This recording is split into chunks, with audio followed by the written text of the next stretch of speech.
Alright, so this is going to be another movie review.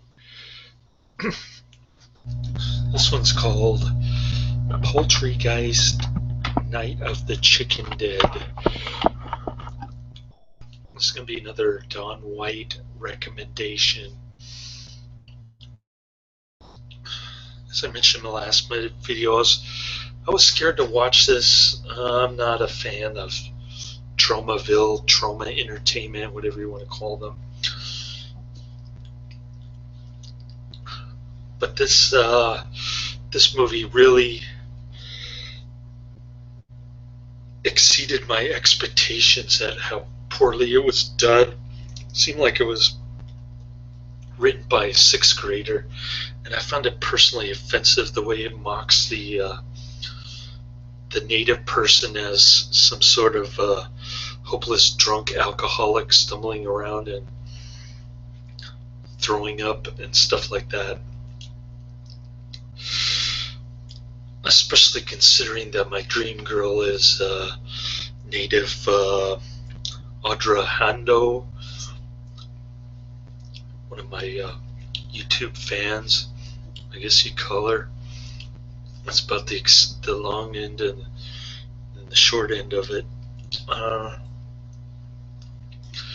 also had respect for a guy who's dead, Russell Means, from the Lakota tribe. He sort of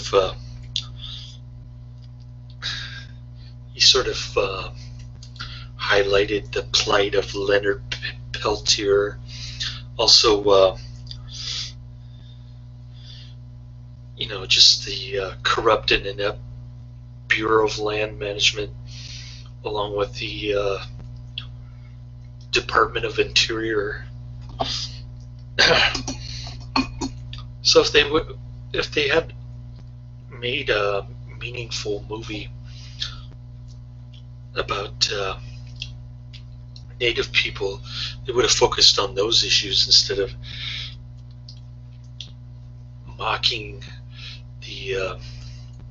the culture by portraying them as a bunch of drunks. The stereotype Indian chief guy with the bottle of hard liquor in his hand stumbling around.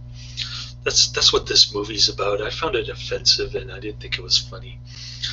Same thing with the Muslim gal in this one. It's like watching Naked Gun, but the script is even more juvenile than Naked Gun.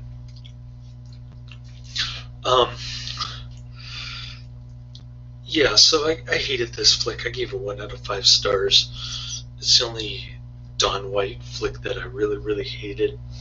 Sure, there's a lot of gore and green ooze and shit and stuff. All this kind of stuff, like squirting all over the place. It's like watching Baby Cart on steroids. But that couldn't save the movie either. It's written, produced, directed by Cinematography, and the music are all Lloyd Kaufman.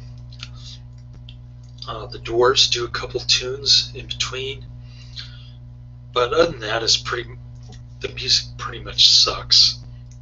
It's like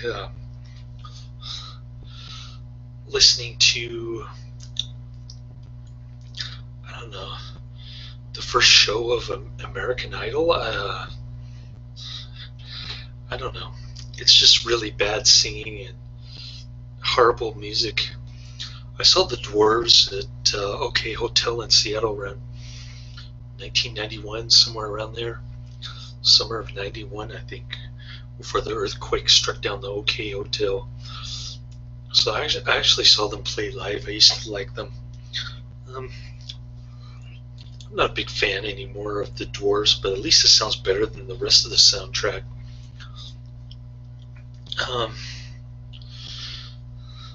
So it's an anti-KFC type movie.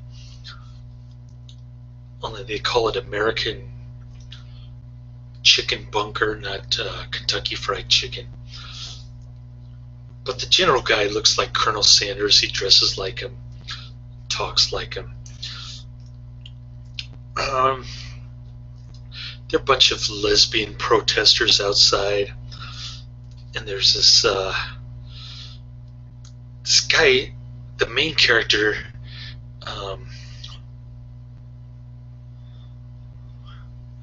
I think his name is Abby or something.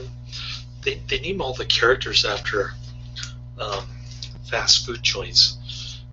There's Arby, who's the main character, and then you got Paco Bell, Denny, Carl Jr., and Wendy.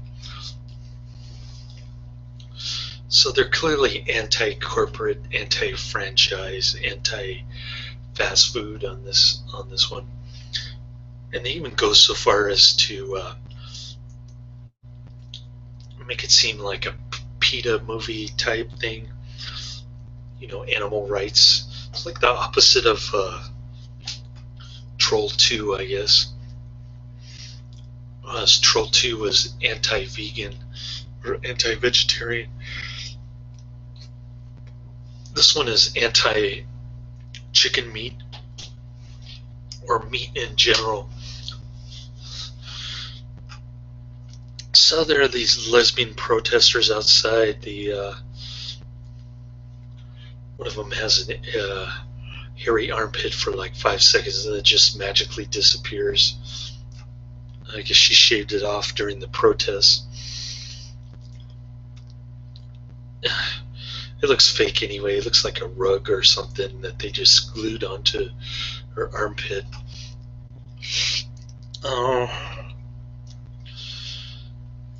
So they're protesting outside. Poor defenseless little chickens are getting slaughtered and whatnot. I bet you Christina Henriquez would have liked this movie because they don't make fun of Cubans. And they're anti-KFC. She just sent me this stuff about boycott KFC and this and that and the other. And that was pretty much the end of our friendship right there. I guess some Hollywood folks had maybe one of her favorite actors had come out against KFC, and then she's trying to proselytize all of her online friends or alienate them more like.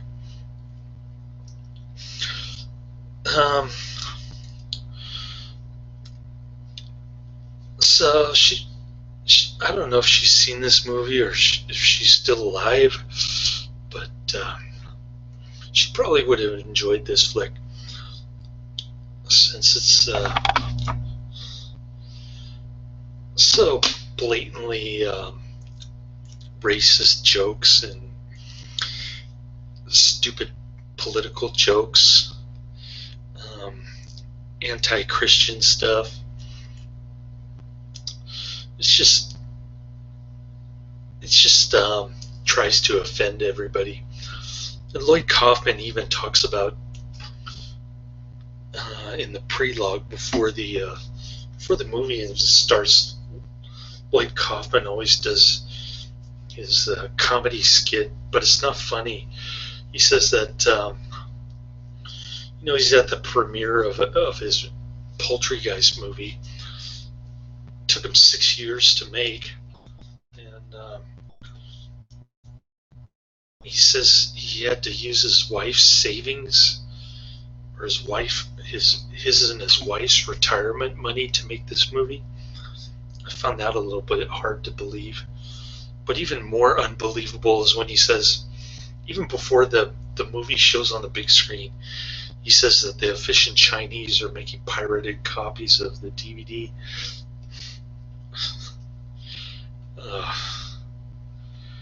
Another racist joke, which isn't funny. By the way, I'm not a big fan of racist jokes.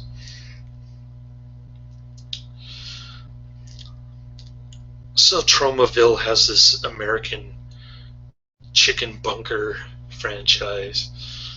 Um, People are protesting outside. Whenever somebody eats the chicken, they get sick because it's on the sacred burial ground of Native Americans. Um, so they start getting sick. They turn into zombies. Arby gets Toltec finger up his bung. Um, it's just one sorry scene after another. Pathetic individuals, including but not limited to Lloyd Kaufman. I thought fucking Rabid Grannies was better than this. And that's not saying much. Okay, so getting back to the non-plot or lack of plot, I guess I'll call it a storyline. It's like a zombie chicken musical movie. I'll get to the zombie chickens later. But so this Arby guy decides he wants to work there after seeing his girlfriend turn into a lesbian after he tried humping her on the sacred burial ground. They built an American chicken bunker there in Tromaville, which is supposed to be like a fictional city in New Jersey that's poisoned with toxic chemicals. Population 15,000, I think. Something like that. It's in all their movies. As a matter of fact, the ending scene is ripped straight from Sergeant Kabuki Man, which is another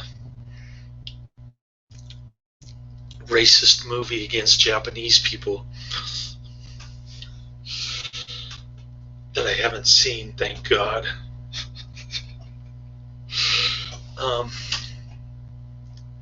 So people are eating this chicken, they get sick, they become zombies thanks to the burial ground and the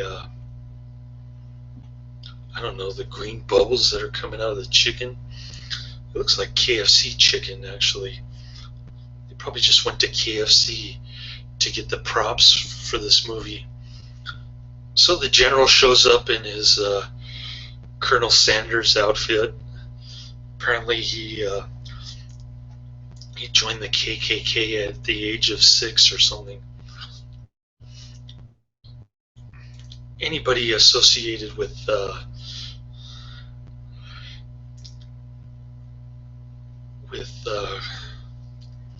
American, American chicken bunker is a racist, or anybody in this movie, for that matter, is a racist.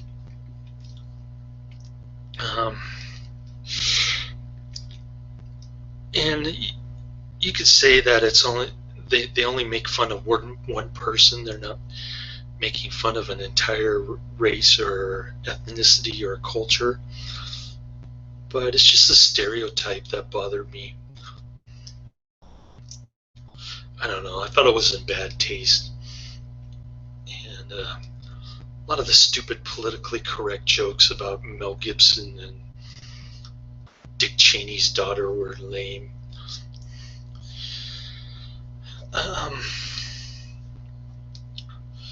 So eventually they start turning into zombies, chicken zombies, I guess.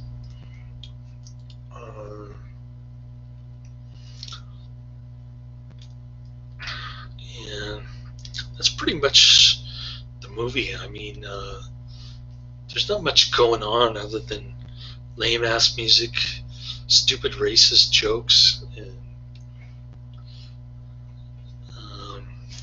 lame political jokes, and just poor attempts at trying to be humorous in general, and lots of fluid squirting all over the place. Ron Jeremy makes a cameo for about 5 or 10 minutes to sing some lame ass song. He can't sing any more than Lloyd Kaufman can sing. You should just let the Dwarves do the entire soundtrack. It would have sounded a little better.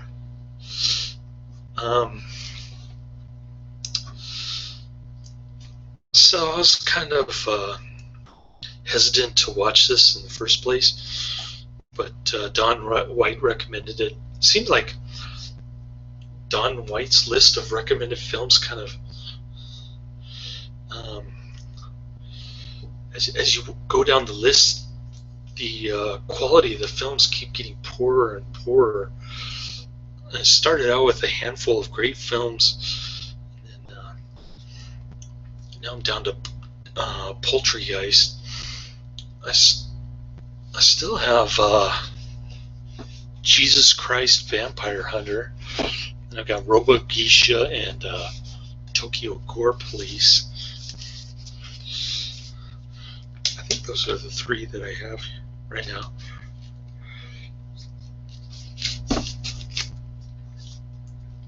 So I'll get around to watching those this weekend. I didn't realize it at first when Don White recommended this to me back in 2012 that I only ordered disc 1, but there are actually 3 discs. And it's probably got tons of trauma crap on there, which is probably more interesting than Lloyd Kaufman's lame-ass prelogue or the film itself. It's like watching a really bad something weird video, where the bonus features are the only thing that really grab your attention. So I hated this movie. Skip it. I won't recommend it. And I won't say check it out. I'll say avoid at all costs. That kind of thing. I'm giving it 1 out of 5 stars. I hated this fucking piece of shit. Don't watch it. Laters.